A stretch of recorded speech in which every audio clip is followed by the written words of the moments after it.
Hello everyone, welcome to Kalvi TV channel and this is Bharat. I am here to guide you through your competitive exam preparation, mainly focusing on TNPSC Group 1, Group 2 and Group 4 examinations. Okay, இதுக்கு முன்னாடி வந்துட்டு நம்ம ஏற்கனவே Tamil Nadu geography பாதி classes பார்த்துருந்தோம். இன்றைக்கி மீதிலேருந்து நம்ம continue பண்ணுவோம். இன்றைக்கி என்ன பார்க்க போகிறோம் அப்படின்னோம்னா, தமிழ்நாடு ட்ரைனேஜ் சிஸ்டம் பார்க்க போகிறோம், சாயில் டைப்ஸ் பார்க்க போகிறோம், அதுக்கப்புறம் தமிழ்நாடு வெஜிடேஷன் பார்க்க போகிறோம், நேச்சுரல் வெஜிடேஷன் பார்க்க போகிறோம். அதை தொடர்ந்து தமிழ்நாடோட வைல்ட் லைஃப்ஸ் என்னென்ன இருக்குது அப்படின்றத பார்க்க போகிறோம். ஓகே, இதுக்கு முன்னாடி நம்ம வந்துட்டு போன கிளாஸஸில் வந்து நம்ம தமிழ்நாடோட ஃபிசியோகிராஃபியை பார்த்தோம். அதோட மவுண்டெயின் சிஸ்டம் எந்த மாதிரி இருக்குது, பிளெயின்ஸ் எப்படி இருக்குது, பிளாட்டியூஸ் எப்படி இருக்குது, வெஸ்டர்ன் காட்ஸ் பார்த்தோம், ஈஸ்டர்ன் காட்ஸ் பார்த்தோம். இப்போது அதோட தொடர்ச்சியாக வந்துட்டு அதோட ட்ரைனேஜ் சிஸ்டம், தமிழ்நாட்டோட நதிகள் என்னென்ன இருக்குது, அந்த நதிகள் வந்துட்டு இந்த மாவட்டங்கள் வழியாக பாயுது, முக்கியமான நதிகள் என்னென்ன, இந்த மாதிரியான விஷயங்கள். அடுத்து தமிழ்நாடோட சாயில் டைப்ஸ் என்னென்ன இருக்குது, எந்தெந்த மாவட்டங்களில் எந்த மாதிரியான சாயில்ஸ் காணப்படுது, அதோட ஃபார்மேஷன் எப்படி அந்தந்த மண் உருவானது, அந்த குறிப்பிட்ட சாயிலில் வந்துட்டு எந்த மாதிரியான நேச்சுரல் வெஜிடேஷன், எந்த மாதிரியான தாவரங்கள் வளரும், எந்த மாதிரியான பயிர்கள் வந்துட்டு பயிரிடப்படுது, அவை எந்த மாவட்டங்களில் வந்துட்டு காணப்படுது, இந்த மாதிரியான விஷயங்களை பார்ப்போம். அதுக்கப்புறம் அதை தொடர்ந்து நேச்சுரல் வெஜிடேஷன், தமிழ்நாட்டோட காடுகள் எப்படி இருக்குது, காடுகள் எந்தெந்த வகையான காடுகள் இருக்குது, எந்தெந்த மாவட்டங்களில் காடுகள் பரவி இருக்குது, இந்த விஷயங்களை பார்ப்போம். அதுக்கப்புறம் அந்த காடுகளில் வாழ்கிற வன விலங்குகள், வன உயிரினங்கள் எந்த மாதிரியான விலங்குகள் இருக்குது அப்படின்றத பார்ப்போம். பரவலாக தமிழ்நாட்டில் எந்தெந்த பகுதிகளில் வந்துட்டு வனவிலங்குகள் வந்து காணப்படுது அப்படின்றத பார்ப்போம். இதை தொடர்ந்து வந்துட்டு நம்ம தமிழ்நாட்டோட கிளைமேட் எப்படின்றத பார்க்க போகிறோம். கிளைமேட்னு பார்க்கும்போது தமிழ்நாட்டோட சீசன்ஸ் என்னென்ன இருக்குது, சம்மர் சீசனா, வின்டர் சீசன் எந்த மந்தில் இருக்கும், அடுத்து பருவ காலங்கள் எப்படி இருக்குது, பருவமழைகள் வந்துட்டு நம்மளுக்கு எந்த மாதிரியான பருவமழைகள் இருக்குது, எந்த பருவமழையில் வந்துட்டு தமிழ்நாட்டுக்கு அதிகமான மழைப்பொழிவு கிடைக்குது, இது எப்படி வந்துட்டு இந்த பருவமழைகள் நம்மளுக்கு விவசாயத்துக்கு உதவியாக இருக்குது அப்படின்ற விஷயங்களை வந்துட்டு இந்த கிளாஸில் பார்ப்போம். ஃபஸ்ட்டு வந்துட்டு நான் சொன்ன மாதிரி தமிழ்நாட்டோட ட்ரைனேஜ் சிஸ்டம், வடிகால் சிஸ்டம் எப்படின்றத பார்ப்போம். வடிகால் சிஸ்டம்னு பார்க்கும்போது நம்ம தமிழ்நாட்டில் என்னென்ன மாதிரியான நதிகள் இருக்குது அப்படின்றத பார்க்க போகிறோம். தமிழ்நாட்டில் முக்கியமான நதிகள் அப்படின்னு பார்த்தோம்னா ஃபஸ்ட்டு வந்துட்டு காவேரி நதி வந்துட்டு ரொம்ப ரொம்ப முக்கியமான நதி. காவேரி ரிவர்னால தான் வந்துட்டு காவேரி டெல்டா சிஸ்டம், தஞ்சாவூரை சுற்றி உள்ள ஏரியாக்கள் மற்றும் நாகப்பட்டினம் சுற்றி உள்ள அந்த காவேரி டெல்டா சிஸ்டம் ஃபார்ம் ஆகுது. தமிழ்நாட்டோட இந்த ரைஸ் பவுல் அப்படின்னு சொல்லக்கூடிய அந்த ஒரு டெல்டா சிஸ்டமே வந்துட்டு காவேரி நதியினால் தான் ஃபார்ம் ஆகுது. அடுத்து நம்ம பார்க்க போகிற நதி வந்துட்டு பாலாறும் வந்துட்டு கர்நாடகாவிலேருந்து உற்பத்தியாகி தமிழ்நாட்டுக்குள்ளே வந்து பாயுது. அதுக்கப்புறம் வந்துட்டு தென்பெண்ணை ஆறு பற்றி பார்க்க போகிறோம். அதுக்கப்புறம் வைகை ரிவர் பற்றி பார்க்க போகிறோம், வைகை ஆறு பற்றி பார்க்க போகிறோம். தென்பெண்ணை ஆறு, பாலாறு, காவேரி இது மூன்றுமே கர்நாடகாவில் உற்பத்தியாகி தமிழ்நாட்டு வழியாக பாயுது. வைகை ஆறு வந்துட்டு தமிழ்நாட்டில் உற்பத்தியாகி வருஷநாடு ஆண்டிப்பட்டி ஹில்ஸில், தேனி மாவட்டத்தில் உள்ள வருஷநாடு ஆண்டிப்பட்டி ஹில்ஸில் உற்பத்தியாகி தமிழ்நாட்டுக்குள்ளே பாய்ந்து பார்க் வளைகுடா ஜலசந்தியில் போய் வந்துட்டு அது கடலில் கலக்குது. கடைசியாக வந்துட்டு தாமிரபரணி நதியை பற்றி பார்ப்போம். தாமிரபரணி நதி வந்துட்டு அகஸ்தியர் மலைகளில் உற்பத்தியாகி திருநெல்வேலி, தூத்துக்குடி மாவட்டங்கள் வழியாக பாய்ந்து கடைசியாக சென்று வங்காள விரிகுடாவில் வந்து கலக்குது. தாமிரபரணி தான் வந்துட்டு தமிழ்நாட்டிலேயே ஒரு ஜீவநதி, வற்றாத நதி அப்படின்னு சொல்லலாம். ஏன்னா மற்ற நதிகள் வந்துட்டு டேமில் மற்றும் ரிசர்வாயர்கள்லேருந்து தண்ணி திறக்கும் போது மட்டும்தான் நீரோட்டம் இருக்கும். ஆனால் தாமிரபரணி நதியில் எந்நேரமும் நீரோட்டம் இருந்துக்கிட்டே இருக்கும். அதுக்கு முக்கியமான காரணம் என்னென்னா, தமிழ்நாட்டில் 2 பருவமழைகள்லையுமே மழை பெறக்கூடிய அந்த பகுதியில் தாமிரபரணி ஓடுறதுனால, அதாவது தென்மேற்கு பருவக்காற்று பருவமழையிலையும் சரி, வடகிழக்கு பருவக்காற்று பருவமழையிலையும் சரி, 2 பருவமழையிலையுமே மழை பெறக்கூடிய அந்த பகுதியில் தாமிரபரணி நதி ஓடுறதுனால தான் அது தமிழ்நாட்டோட ஜீவநதியாக இன்னும் விலகுது. இன்றைக்குமே அங்கே வந்துட்டு எப்போ நீங்கள் பார்த்தாலுமே தண்ணியோட நீரோட்டம் இருந்துக்கிட்டே இருக்கும். ஓகே, ஃபஸ்ட் நம்ம பார்க்க போகிறது வந்துட்டு காவேரி எங்கே உற்பத்தி ஆகுது அப்படின்னு பார்த்தோம்னா, கர்நாடகாவில் உள்ள தலைக்காவேரி, பிரம்மகிரி குன்றுகளில் உள்ள தலைக்காவேரி என்னும் இடத்துலேருந்து உற்பத்தி ஆகுது. இது எங்கே இருக்குது அப்படின்னு பார்த்தோம்னா வந்துட்டு கர்நாடகாவில் வந்து கூர்க் மாவட்டத்தில் வந்து பிரம்மகிரி மலை குன்றுகள்லேருந்து உற்பத்தி ஆகுது. 805 கிலோமீட்டர் நீளமுள்ள இந்த காவேரி நதி வந்துட்டு தமிழ்நாட்டில் 416 கிலோமீட்டர் நீளம் ஓடுது. காவேரி வந்துட்டு கர்நாடகாவில் உற்பத்தியாகி காவேரியோட தண்ணி கர்நாடகா, ஆந்திர பிரதேஷ், தமிழ்நாடு, கேரளா மற்றும் பாண்டிச்சேரி யூனியன் பிரதேசம் ஆகிய 5 மாநிலங்களுக்கு வந்துட்டு பகிரப்படுது. தமிழ்நாட்டில் இதோட மொத்த நீளத்தில் தமிழ்நாட்டில் எவ்வளோ தூரம் இதோட நீரோட்டம் இருக்குது அப்படின்னு பார்த்தீங்கன்னா 416 கிலோமீட்டர் ஓடுது. தமிழ்நாட்டில் எந்தெந்த மாவட்டங்கள் வழியாக பாயுது அப்படின்னு பார்த்தீங்கன்னா கிருஷ்ணகிரி, தருமபுரி மாவட்டம், அப்புறம் முக்கியமாக வந்துட்டு தஞ்சாவூர் மாவட்டம், நாகப்பட்டினம் மாவட்டம் ஆகிய மாவட்டங்கள் வழியாக வந்துட்டு காவேரி நதி பாயுது. தமிழ்நாட்டுக்கும் கர்நாடகாவுக்கும் நடுவில் 64 கிலோமீட்டர் ஒரு நேச்சுரல் பவுண்டரி வந்துட்டு காவேரி ஃபார்ம் பண்ணுது. இது வந்துட்டு ரொம்ப ரொம்ப முக்கியமான ஒரு விஷயம். தமிழ்நாட்டுக்கும் கர்நாடகாவுக்கும் நடுவில் ஒரு 64 கிலோமீட்டர் தூரத்தில் 2 ஸ்டேட்டுக்கும் பேரலாக இந்த நதி ஓடி ஒரு இயற்கை பவுண்டரியை வந்துட்டு இந்த நதி ஃபார்ம் பண்ணுது. இது மேட்டூர் அணைக்கட்டு, அதாவது ஸ்டான்லி ரிசர்வாயர் என சொல்லக்கூடிய மேட்டூர் அணைக்கட்டு சேலம் மாவட்டத்தில் காவேரி நதியினுக்கு குறுக்கே கட்டப்பட்டுள்ளது.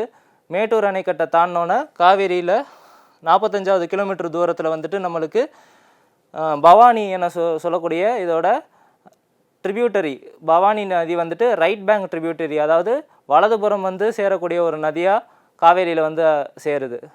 ஸ்டான்லி ரிசர்வாயர் தாண்டினோன்னா 45 கிலோமீட்டர் தூரத்தில் பவானி நதி ரைட் பேங்க் ட்ரிபியூட்டரியாக வந்து காவேரியில் வந்து சேருது.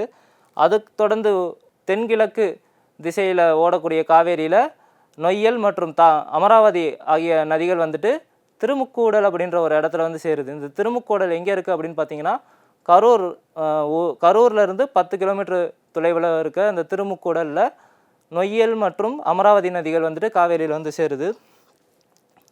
இந்த இடத்துல வந்துட்டு 3 நதிகள் வந்து சங்கமமாகறனால இந்த காவேரியின் இந்த பகுதியில் மிகவும் அகலமாக வந்துட்டு காணப்படுது.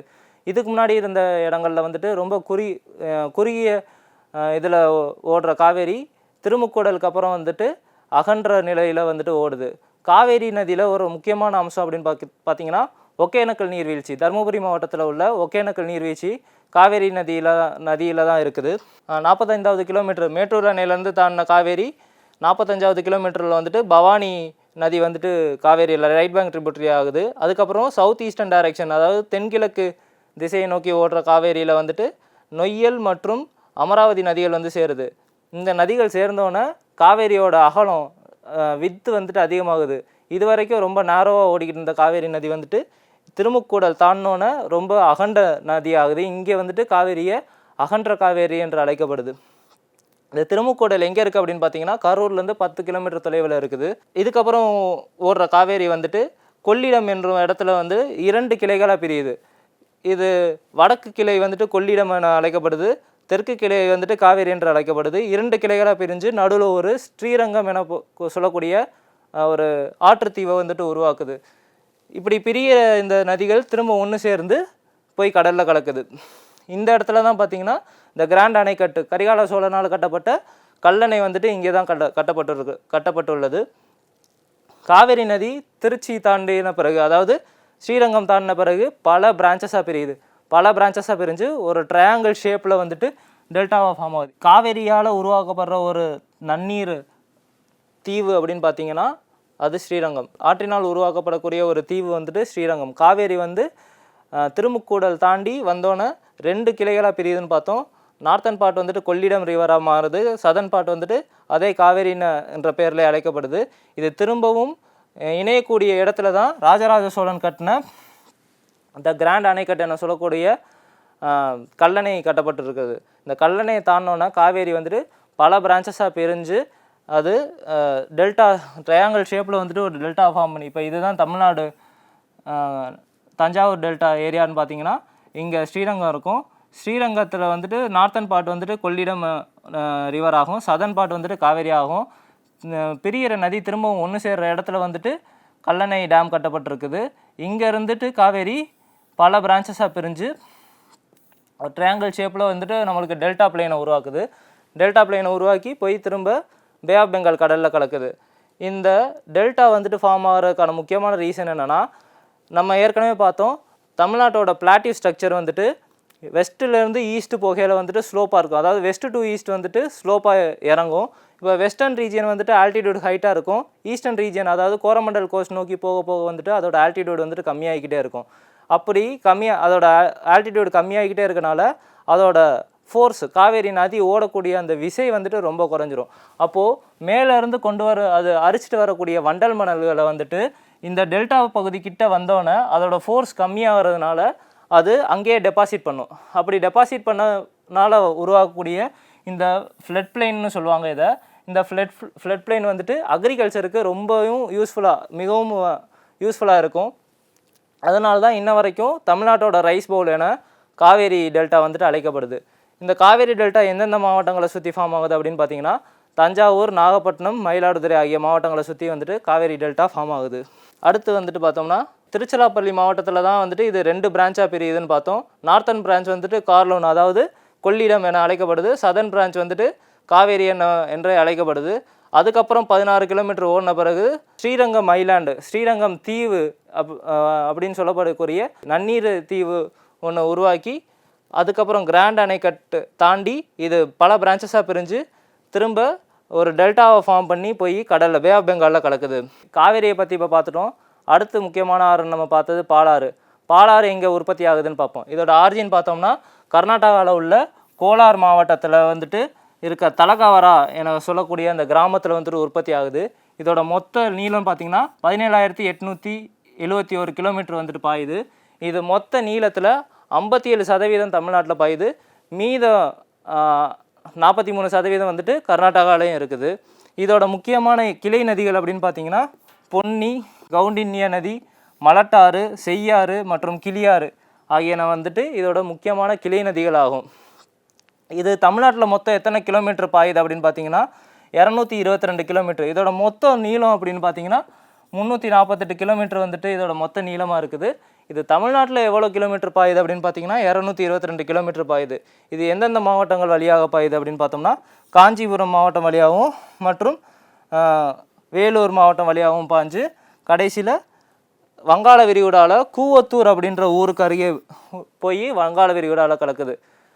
ஆக முன்னாடி பார்த்த காவேரியும் சரி, இப்போ பார்க்குற பாலாறும் சரி, ரெண்டுமே கர்நாடகாவில் உற்பத்தி ஆகி சென்று வங்காள விரிகுடாவில் கலக்குது. காவேரியை விட பாலாரோட நீளம் அப்படின்றது கம்மி தான். இதோட மொத்த நீளம் அப்படின்னு பார்த்தீங்கன்னா 348 கிலோமீட்ரு.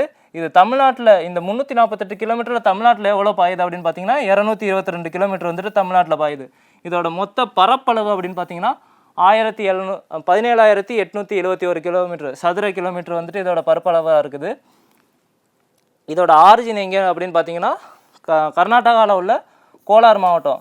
காவேரி எந்த மாவட்டத்திலேருந்து ஆரிஜினேட் ஆகுதுன்னு பார்த்தோம், கூர்கு மாவட்டத்திலேருந்து ஆரிஜினேட் ஆகுது. இப்போ பாலாறு வந்துட்டு கோலார் மாவட்டத்திலேருந்து அங்கே உள்ள தலகாவரா என சொல்லக்கூடிய கிராமத்துலேருந்து ஆரிஜினேட் ஆகுது. இது மொத்த டிஸ்டன்ஸில் வந்துட்டு 57% வந்துட்டு தமிழ்நாட்டில் இருக்குது. மீதம் 43% வந்துட்டு கர்நாடகாவில் தான் இருக்குது. கர்நாடகாவில் உருவாகிற பாலாறு வந்துட்டு வேலூர் மற்றும் காஞ்சிபுரம் மாவட்டங்கள் வழியாக சென்று கூவத்தூர் அருகே வங்காள விரிகுடாவில் கலக்குது. இதுதான் பார்த்திங்கன்னா பாலாரோட அந்த ரிவர் ட்ராக்கு. வேலூர் மாவட்டம் ராணிப்பேட்டு, காஞ்சிபுரம், செங்கல்பட்டு வழியாக சென்று கூவத்தூர் அருகே வந்துட்டு கடலில் கலக்குது. பாலாரோட முக்கியமான கிளை நதிகள் அப்படின்னு பார்த்தீங்கன்னா பொன்னி, கவுண்டினிய நதி, மலட்டாறு, செய்யாறு, கிளியாறு. இந்த 5 நதியுமே வந்துட்டு பாலாரோட கிளை நதிகள். கிளை நதிகள் அப்படின்னா இந்த சின்ன சின்ன நதிகள் வேற எங்கேயோ உற்பத்தியாகி தன்னோட நீரை கொண்டு போய் அந்த பெரிய நதியான பாலாறில் கொண்டு போய் சேர்க்கும். பாலாறு அந்த நீர் எல்லாத்தையும் எடுத்துகிட்டு வந்து வங்காள விரிகுடாவில் கொண்டு போய் கலந்துரும். அடுத்து 3ஆவதாக முக்கியமாக பார்க்கக்கூடிய ஆறு அப்படின்னு பார்த்தோம்னா தென்பெண்ணை ஆறு. தென்பெண்ணை ஆறு வந்துட்டு எங்கே உற்பத்தி ஆகுது?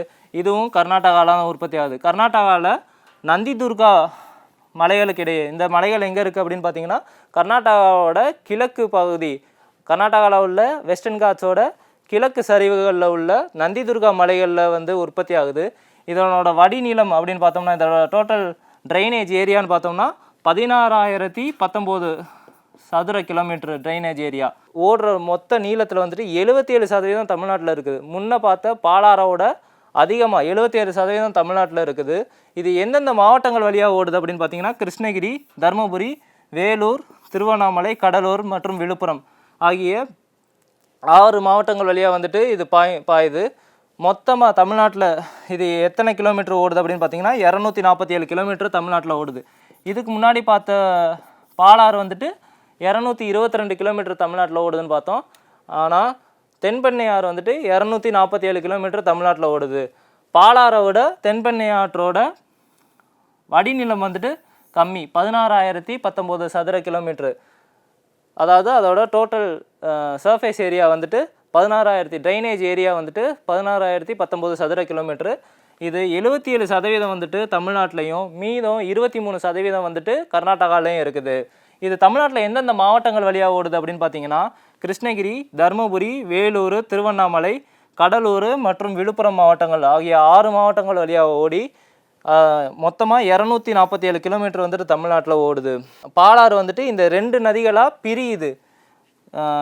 எங்கே கரெக்டாக பிரியுது அப்படின்னு பார்த்தோன்னா திருக்கோவிலூர் அணைக்கட்டுக்கு அருகே வந்துட்டு கெடிலம் மற்றும் பெண்ணையாறு அப்படின்ற 2 நதிகளாக பிரியுது. கெடிலம் தனியாக போய் வங்காள விரிகுடாவில் கலக்கும், பெண்ணையாறு வந்துட்டு தனியாக போய் வங்காள விரிகுடாவில் கிடக்கும். கெடிலம் கடலூருக்கு அருகே சென்று வந்துட்டு வங்காள விரிகுடாவில் கிடக்கும். பெண்ணையாறு வந்துட்டு யூனியன் பிரதேசமான பாண்டிச்சேரிக்கு அருகே வந்துட்டு போய் வங்காள விரிகுடாவில் கலக்கும். இதுதான் பார்த்தீங்கன்னா தென்பெண்ணையாரோட வந்துட்டு மேப்பு. கர்நாடகாவில் உற்பத்தி ஆகிற தென்பெண்ணையாறு வந்துட்டு கிருஷ்ணகிரி, தருமபுரி, திருவண்ணாமலை, விழுப்புரம், கடலூர் அருகே வந்துட்டு கடலில் கலக்குது. கர்நாடகாவில் எங்கே உற்பத்தி ஆகுதுன்னு பார்த்தீங்கன்னா நந்தி மலைக்கு அருகே வந்துட்டு உற்பத்தி ஆகுது. நந்தி ஹில்ஸ், அதாவது பெங்களூர் பக்கத்தில் இருக்கும் நந்தி ஹில்ஸு. நந்தி ஹில்ஸில் உற்பத்தியாகி, அதாவது வெஸ்டர்ன் காட்ஸோட ஈஸ்டர்ன் ஸ்லோப்பு கிழக்கு சரிவுகளில் உள்ள நந்தி ஹில்ஸில் உற்பத்தியாகி கடலூர் அருகே வந்துட்டு கடலில் கலக்குது. 2 பிரான்ச்சாக பிரியும். ஒன்று கடலூர்கிட்ட கலக்கும், இன்னொன்று வந்துட்டு பாண்டிச்சேரி கிட்ட போயிட்டு கடலில் கலக்கும். பாண்டிச்சேரி கிட்ட கலக்கிற பிரான்ச் பேர் வந்துட்டு பெண்ணையாறு, கடலூர் கிட்ட கலக்கிற பிரான்ச் பேர் வந்துட்டு கெடிலம் ஆறு அப்படின்னு 2 ஆறுகளாக பிரிஞ்சு போய் கடலில் கலக்குது. ஹிந்துஸ்க்கு வந்துட்டு ரொம்ப ரொம்ப முக்கியமான ஒரு ரிச்சுவலாக இருக்குது இந்த நதி. அதாவது தை மாதத்தில் பல திருவிழாக்கள் இந்த நதியை மையமாக கொண்டு கொண்டாடப்படுது. எந்த நதின்னு பார்த்தீங்கன்னா தென்பெண்ணையாறு. 4ஆவதாக பார்க்க போகிற நதி வந்துட்டு வைகை ஆறு. இதுக்கு முன்னாடி பார்த்த 3 நதியுமே கர்நாடகாவில் உற்பத்தியாகி தமிழ்நாடு வழியாக பாய்ந்து வங்காள விரிகுடாவில் கலக்கும். ஆனால் வைகை ஆறோட சிறப்பம்சம் என்னென்னு பார்த்தீங்கன்னா தமிழ்நாட்டில் உற்பத்தியாகி வங்காள விரிகுடாவில் கலக்காது, ராமநாதபுரம் பெரிய கண்மாயில் போய் கலக்கும். அதாவது தமிழ்நாட்டில் கடலில் கலக்காத ஒரு நதி அப்படின்னு பார்த்தீங்கன்னா வைகை ஆறு தான். ராமநாதபுரம் பெரிய கண்மாய் நிறைஞ்சோன்னே அதை பக்கத்தில் உள்ள சின்ன சின்ன கண்மாய்கள்லாம் நிறைஞ்சு இது எல்லாமே நிறைஞ்ச பிறகு தான் வந்துட்டு இது போய் கடலில் கலக்கும். அப்போ தமிழ்நாட்டிலே உற்பத்தியாகி தமிழ்நாட்டுக்குள்ளேயே ஒரு முடிஞ்சு போகிற ஒரு நதி அப்படின்னு பார்த்தீங்கன்னா வைகை ஆறு. தமிழ்நாட்டில் இது எங்கே உற்பத்தி ஆகுது, இதோட ஆரிஜின் எங்கே அப்படின்னு பார்த்தீங்கன்னா வருஷநாடு ஹில்ஸு. நம்ம வந்துட்டு இதுக்கு முன்னாடி கிளாஸில் பார்த்தோம், தமிழ்நாடோட மவுண்டைன் ரேஞ்சஸில் வந்து தேனியில் இருக்க ஆண்டிப்பட்டி மற்றும் வருஷநாடு ஹில்ஸ் பார்த்தோம். ஸோ இதோட ஆரிஜின் பார்த்தீங்கன்னா ஆண்டிப்பட்டி வருஷநாடு ஹில்ஸில் வந்துட்டு ஆரிஜினேட் ஆகுது. இதோட டோட்டல் வடிநிலம் அப்படின்னு பார்த்தீங்கன்னா, இதோட ட்ரைனேஜ் ஏரியா அப்படின்னு பார்த்தீங்கன்னா 7741 சதுர கிலோமீட்டர் பரப்பளவை கொண்டு இருக்கிறது. இது மொத்தம் நீளம் அப்படின்னு பார்த்தீங்கன்னா 258 கிலோமீட்டர் நீளம் வந்துட்டு பாயுது. தேனி மாவட்டத்தில் உற்பத்தி ஆகிற இந்த நதி வந்துட்டு தேனி மாவட்டம், மதுரை, ராமநாதபுரம், சிவகங்கை ஆகிய 4 மாவட்டங்கள் வழியாக பாஞ்சு கடைசியில் போய் ராமநாதபுரத்தில் அருகே இருக்க பெரிய கண்மாயில் கலக்குது. அது நிறைஞ்சு அதை சுற்றி உள்ள கண்மாய்கள்லாம் நிறைஞ்ச பிறகு பாக் ஜலசந்தியில் போய் கலக்குது இந்த நதி. ஸோ இதோட நீளம் என்னன்றதை நம்ம பார்த்துட்டோம். 258 கிலோமீட்டர் நீளமாகும். இதோட வடிநிலம் அப்படின்னு பார்த்தீங்கன்னா 7741 சதுர கிலோமீட்டரு. ஸோ ஃபஸ்ட்டு வந்துட்டு பாலாறு பார்த்தோம், அடுத்து தென்பெண்ணையாறு பார்த்தோம், இப்போ வைகை ஆறு பார்க்கணும். பாலாரோட வடிநிலம் வந்துட்டு 17,871 கிலோமீட்டர் பார்த்தோம். தென்பெண்ணையாறு வந்துட்டு 16,019 கிலோமீட்டர் பார்த்தோம். இதோட வடிநிலம் வந்துட்டு 7,741 சதுர கிலோமீட்டர் அப்படின்னு பார்க்குறோம். அதே மாதிரி இந்த 3 நதிகளோட லென்த்தையும் நம்ம பார்த்து வச்சுக்கணும். வைகை ஆறோட லென்த் அப்படின்னு பார்த்தீங்கன்னா 258 கிலோமீட்டர் நீளம் பாயுது. எந்தெந்த மாவட்டங்கள் வழியாக பாயுது அப்படின்னு பார்த்தீங்கன்னா தேனியில் உற்பத்தி ஆகிற இந்த நதியானது தேனி, மதுரை, சிவகங்கை மற்றும் ராமநாதபுரம் ஆகிய மாவட்டங்கள் வழியாக பாயுது. இறுதியாக இது கலக்கிற இடம் எங்கேன்னு பார்த்தீங்கன்னா வங்காள விரிகுடாவில் உள்ள பாக் ஜலசந்தி, பாக் ஸ்ட்ரெயிட் நம்ம சொல்லக்கூடிய பாக் ஜலசந்தியில் போய் இது கலக்குது. ஏற்கனவே பார்த்தோம் இது எங்கே ஆரிஜினேட் ஆகுதுன்னா வருஷநாடு ஹில்ஸு. இதோட டோட்டல் வடிநிலம் ட்ரைனேஜ் ஏரியா பார்த்தோம். எந்தெந்த டிஸ்ட்ரிக்ட் வழியாக பாகுது, மதுரை, சிவகங்கை, ராமநாதபுரம், தேனி ஆகிய மாவட்டங்கள் வழியாக பாயுது. லென்த்து வந்துட்டு 258 கிலோமீட்டர் லென்த்து வந்து இது பாயுது. இது கடைசியாக கலக்கிற இடம் அப்படின்னு பார்த்தீங்கன்னா ராமநாதபுரம் பெரிய கண்மாய், ராமநாதபுரம் பிக் டேங்க்கு. இந்த கம்மாய் நிறைஞ்ச பிறகு இது எங்கே போய் கலக்கும் அப்படின்னு பார்த்தீங்கன்னா பாக் ஸ்ட்ரெயிட்டில் போய் கலக்குது. கடைசியாக பார்க்கக்கூடிய நதி தமிழ்நாட்டில் அப்படின்னு பார்த்தோம்னா தாமிரபரணி நதி. தாமிரபரணி நதி இந்த பேர் காரணம் எப்படி வந்துச்சு அப்படின்னு பார்த்தீங்கன்னா அந்த நதியோட அந்த அப்பியரன்ஸ் வந்துட்டு தாமிரம், அதாவது செப்பு கலரில் இருக்கும், ப்ரௌன் கலரில். அதில் செம்மண் வந்துட்டு சஸ்பெண்டட் ஸ்டேட், அதாவது செம்மண் அதிகமாக கலந்துருக்க நிலையில் இருக்கிறதுனால வந்துட்டு இந்த நதி ஒரு செப்பு நிறம் காட்சியளிக்கிறதுனால இந்த நதியோட பேர் தாமிரபரணி என்று அழைக்கப்படுது. ஸோ இதோட பெயர் காரணம் வந்துட்டு இதோட அப்பியரன்ஸ்னால தான். இது காப்பர் கலரில் இருக்கிறனால காப்பருக்கு தமிழில் வந்துட்டு தாமிரம். ஸோ இது வந்துட்டு தாமிரபரணி என்று அழைக்கப்படுகிறது. இது எங்கே உற்பத்தி ஆகுது அப்படின்னு பார்த்தீங்கன்னா, அம்பாசமுத்திரம் வட்டம் பாபநாசத்தில் உள்ள மேற்கு தொடர்ச்சி மலைகளில் பொதிகை மலை, நம்ம பொதிகை ஹில்ஸ் பார்த்தோம், அந்த பொதிகை மலையிலேருந்து உற்பத்தி ஆகுது இந்த தாமிரபரணி. எந்தெந்த மாவட்டங்கள் வழியாக பாயுது அப்படின்னு பார்த்தீங்கன்னா, திருநெல்வேலி மற்றும் தூத்துக்குடி மாவட்டத்தில் வழியாக பாயுது. தூத்துக்குடி மாவட்டத்தில் சென்று இது புன்னைக்காயல் என்ற இடத்துல போய் கடலில் கலக்குது. இதோட முக்கியமான துணை நதி அப்படின்னு பார்த்தீங்கன்னா காரையாறு, சேர்வலாறு, அப்புறம் பச்சையாறு, கடனா நதி, சிற்றாறு, ராமநதி, இது மணிமுத்தாறு ஆகிய நதிகள் வந்துட்டு இதோட முக்கியமான கிளை நதிகள் ஆகும். கிளை நதிகள் அப்படின்னா ஏற்கனவே பார்த்தோம் ட்ரிபியூட்டரிஸ். இந்த நதியில் போய் முடியக்கூடிய மீத நதிகள் அப்படின்னு பார்த்தோம்னா காரையாறு, சேர்வலாறு, மணிமுத்தாறு, கடனா நதி, பச்சையாறு, சிற்றாறு மற்றும் ராமநதி ஆகிய நதிகள் வந்துட்டு இதோட ட்ரிபியூட்டரிஸாக இருக்குது.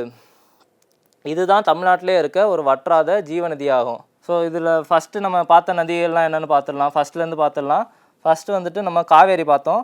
கர்நாடகாவில் உற்பத்தி ஆகிற காவேரி தமிழ்நாட்டுக்குள்ளே வந்தோன்னே இது இங்கே தான் ஸ்டான்லி ரிசர்வாயர் இருக்கும். ஸ்டான்லி ரிசர்வாயர் தாண்டினோன்னே இதில் வந்து பவானி நதி வந்துட்டு கலக்குது. பவானி நதி வந்துட்டு ஸ்டான்லி ரிசர்வாயர்லேருந்து 45 கிலோமீட்டர் தூரத்தில் வந்துட்டு பவானி நதி இருக்குது. தமிழ்நாடு கர்நாடகா பார்டரில் 64 கிலோமீட்டரு நேச்சுரல் பவுண்ட்ரியை இந்த காவேரி நதி உருவாக்குது. பவானி நதி கலந்த பிறகு அங்கேருந்து இந்த காவேரி சவுத் ஈஸ்டர்ன் டைரெக்ஷனில் தென்கிழக்கு திசையில் ஓடுது. இந்த திசையில் போகும்போது ஃபஸ்ட்டு இதில் வந்து ஒரு ரைட் பேங்க் ட்ரிபியூட்டரியாக கலக்கிறது வந்துட்டு நொய்யல் நதி வந்து கலக்குது. அதுக்கப்புறம் அமராவதி நதி. இந்த 2 நதிகளும் கலக்கிற இடம் அப்படின்னு பார்த்தீங்கன்னா திருமுக்கூடல் அப்படின்னு சொல்கிறாங்க. இந்த திருமுக்கூடல் எங்கே இருக்குது அப்படின்னு பார்த்தீங்கன்னா கரூர்லேருந்து 10 கிலோமீட்டர் தொலைவில் இருக்குது. இந்த திருமுக்கூடல் தாண்டினோன்னே இந்த காவேரி திருச்சிராப்பள்ளி மாவட்டத்தில் சென்று 2 கிளைகளாக பிரியுது. ஒரு கிளை வந்துட்டு கொள்ளிடம் என்று அழைக்கப்படுது, இன்னொரு கிளை வந்துட்டு காவேரி என்று அழைக்கப்படுது. அதாவது நார்த்தன் பிரான்ச் வந்துட்டு கொள்ளிடம், சதர்ன் பிரான்ச் வந்துட்டு காவேரி என்று அழைக்கப்படுது. இந்த ரெண்டுமே பிரிஞ்சு நடுவில் ஒரு ஐலாண்டை ஃபார்ம் பண்ணுது. அந்த ஐலாண்டு வந்துட்டு ஸ்ரீரங்கம்.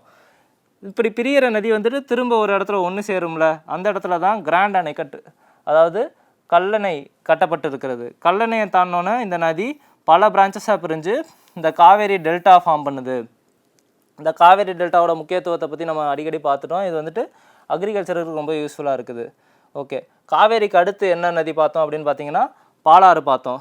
பாலாறு வந்துட்டு கர்நாடகாவில் உற்பத்தியாகி கர்நாடகாவில் உள்ள கோலார் மாவட்டத்தில் உற்பத்தியாகி தமிழ்நாட்டில் வேலூர், திருவண்ணாமலை போன்ற மாவட்டங்கள் வழியாக பாஞ்சு சென்று வங்காள விரிகுடாவில் கலக்குது. அடுத்து வந்துட்டு தென்பெண்ணையாறு பார்த்தோம். தென்பெண்ணையாறும் நந்தி ஹில்ஸ், நந்தி துர்கா ஹில்ஸில் வந்துட்டு உற்பத்தியாகி கர்நாடகாவில் உற்பத்தியாகி இங்கே 2 பிரிவுகளாக பிரிஞ்சு கடிலம் மற்றும் பெண்ணையாறு அப்படின்னு 2 பிரிவுகளாக பிரிஞ்சு வங்காள விரிகுடாவில் போய் கலக்குது. அதுக்கப்புறம் பார்த்தது வந்துட்டு வைகை ஆறு பார்த்தோம். வருசநாடு ஆண்டிப்பட்டி ஹில்ஸில் உற்பத்தியாகி தேனி, மதுரை, சிவகங்கை, ராமநாதபுரம் ஆகிய மாவட்டங்கள் வழியாக பாஞ்சு ராமநாதபுரம் பெரிய கம்மாயில் போய் கலக்குது. பெரிய கம்மாய் நிறைஞ்சு பாக் வளைகுடா, அதாவது பாக் ஜலசந்தி, பாக் ஸ்டேட் என கூட சொல்லக்கூடிய இந்த பாக் ஜலசந்தியில் போய் கலக்குது. கடைசியாக பார்த்தோம்னா தாமிரபரணி ரிவர். தாமிரபரணி வந்துட்டு அதோட பெயர் காரணம் நம்ம பார்த்தோம். அது பார்க்குறதுக்கு ப்ரௌன் கலரில் ஒரு காப்பர் கலரில் இருக்கிறதுனால அது தாமிரபரணி என அழைக்கப்படுது. ஏன் காப்பர் கலரில் இருக்குது அப்படின்னு பார்த்தீங்கன்னா அதில் சஸ்பெண்டட் ஸ்டேட்டில் இருக்கிற ரெட் சாயில் அதிகமாக, செம்மண் அதிகமாக அதில் கலந்துருக்கனால அது ப்ரௌன் கலரில் தெரியுது. ஒரு தாமிரம் கலரில் தெரியறனால அதுக்கு பேர் தாமிரபரணி என்று அழைக்கப்படுது. இது எங்கே உற்பத்தி ஆகுது அப்படின்னு பார்த்தீங்கன்னா பொதிகை ஹில்ஸில் உற்பத்தி ஆகுது. பொதிகை ஹில்ஸில் உற்பத்தி ஆகிறது இந்த தாமிரபரணி திருநெல்வேலி மற்றும் தூத்துக்குடி மாவட்டங்கள் வழியாக பாஞ்சு கடைசியாக வங்காள விரிகுடாவில் போய் கிடக்குது. இந்த எல்லா நதியோட கிளை நதிகளும் நம்ம பார்த்துக்கணும். இது நதிகளோட லென்த்து எவ்வளோ லென்த் வந்து தமிழ்நாட்டில் பாயுது, எவ்வளோ லென்த் வந்துட்டு கர்நாடகாவில் இருக்குது, இதோட வடிகால் ஏரியா, வடிகால் ட்ரைனேஜ் சர்ஃபேஸ் எவ்வளோ அப்படின்றத வந்துட்டு நம்ம பார்த்துக்கணும். எந்தெந்த மாவட்டங்கள் வழியாக பாயுது அப்படின்றதையும் நம்ம பார்த்துக்கணும். ஸோ முக்கியமான நதிகள்னால் இந்த 5 நதிகள் தான். காவேரி, பாலாறு, தென்பெண்ணை, வைகை மற்றும் தாமிரபரணி. இந்த 5 நதிகள் தான் வந்துட்டு முக்கியமான நதிகள். இதில் ஜீவநதி அப்படின்னு பார்த்தோம்னா தாமிரபரணி நதி தான் ஜீவநதி. ஸோ தமிழ்நாட்டுக்கு வந்துட்டு ட்ரைனேஜ் சிஸ்டமில் வந்து இரிகேஷனுக்கு அதிகமாக யூஸ்ஃபுல்லாக இருக்கிற ரிவர் அப்படின்னு பார்த்தீங்கன்னா, அக்ரிகல்ச்சருக்கு யூஸ்ஃபுல்லாக இருக்கிற ரிவர் அப்படின்னு பார்த்தீங்கன்னா காவேரி. காவேரி தான் நம்மளுக்கு இந்த தஞ்சாவூர் மற்றும் நாகப்பட்டினம் மாவட்டங்களில் காவேரி டெல்டாவை ஃபார்ம் பண்ணி அக்ரிகல்ச்சருக்கு அதிகமாக கான்ட்ரிபியூட் பண்ணுது. இதுக்கப்புறம் வந்துட்டு நம்ம என்ன பார்க்க போகிறோம் அப்படின்னு பார்த்தீங்கன்னா, சாயில்ஸ் ஆஃப் தமிழ்நாடு. தமிழ்நாட்டோட சாயில் டைப் என்னென்ன இருக்குது, ஃபஸ்ட்டு சாயில் எப்படி ஃபார்ம் ஆகுது அப்படின்னு பார்த்தோம்னா, அந்த சாயில் ஃபார்ம் ஆகிறதுக்கு என்னென்ன ஃபேக்டர்லாம் கான்ட்ரிபியூட் பண்ணுது அப்படின்னு பார்த்தீங்கன்னா, அதோட பேரண்ட் ராக்கு, கிளைமேட்டு, வெஜிடேட்டிவ் கவர். அது பேரண்ட் ராக் அப்படின்னு பார்த்தோம்னா, அதுக்கு அடித்தளத்தில் சாயில்னு எடுத்துக்கிட்டோம்னா பூமியோட டாப் லேயரில் உள்ள அந்த பார்ட்டிகிள்ஸை தான் நம்ம சாயில்னு சொல்லுவோம். அதுக்கு கீழே போக வந்துட்டு நம்ம சாயில்னு சொல்ல மாட்டோம், அதை வந்து ராக் அப்படின்னு தான் நம்ம சொல்லுவோம். சாயில்னால் அதில் என்னென்ன இருக்கும் அப்படின்னு பார்த்தீங்கன்னா, மணல் இருக்கும்,